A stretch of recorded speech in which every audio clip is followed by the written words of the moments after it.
Seeking an honest budget. Oh, my. President Trump sending a proposal to Congress today, but my next guest says we need a new kind of budget. In his Wall Street Journal op-ed titled, "An Honest Federal Budget Would Help Control Spending and Debt." Here now is Glenn Hubbard, Columbia Business School dean, former chairman of the U.S. Council on Economic Advisors under George W. Bush. You have a bold proposal in here. You say that each year's total federal spending should be limited to the average annual inflation-adjusted revenue of the previous 7 years. A limit? No.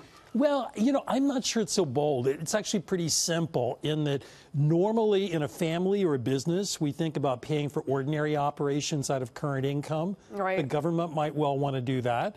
Ordinary operations also includes transfer payments, though, and that's the real problem in the budget. Without some kind of mechanism or rule, I don't see the process working. Yeah, but a rule like that, it would be such a shock to the system right now. Well, it would be, which is why it's not going to happen tomorrow. But what could happen tomorrow is more information to the public.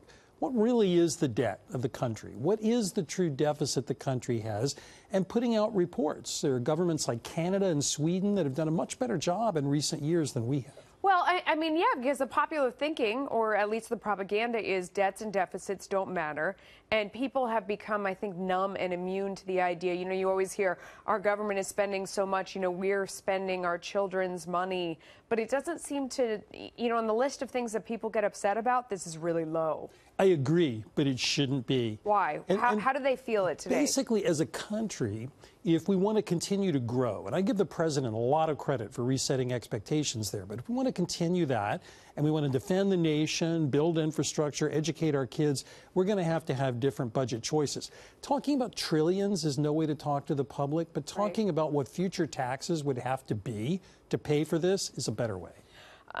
We all know that the only way to get spending under control, it's about entitlements. That without doing work on that, it's really just sort of silly.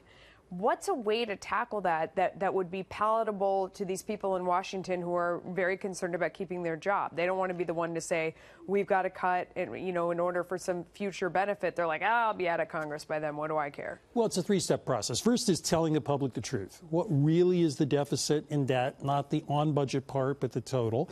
The second would be to say if we increase entitlement promises in a year, put that on the budget so that politicians have to go home and say, you know what, we're going to have to raise taxes or cut other spending, and then finally move to some sort of rule. And we have that, by the way, for much of the budget, just not for the part that counts. So if we went to, if we made changes like people have talked about taking Social Security and either means testing it or raising the age, would that make a significant dent if we started to make those kind of changes? It certainly would. If we raise the retirement age gradually and then cut the growth of benefits for more affluent people, that would help a lot. Same in Medicare.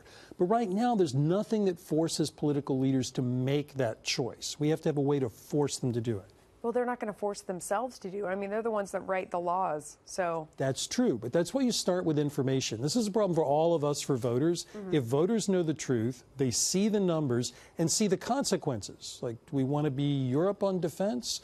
Do we not want to take care of our children and education? That's what's at stake. I think they're saying, I'm having a hard enough time staying on my budget at home. I got to worry about these chuckleheads in Washington, too, and limit them. It's like 2 headaches. I'm afraid it's 2 headaches. Yeah. But if we don't fix it, a headache can turn into something worse. Yeah, absolutely. All right. Thank you so much. My pleasure.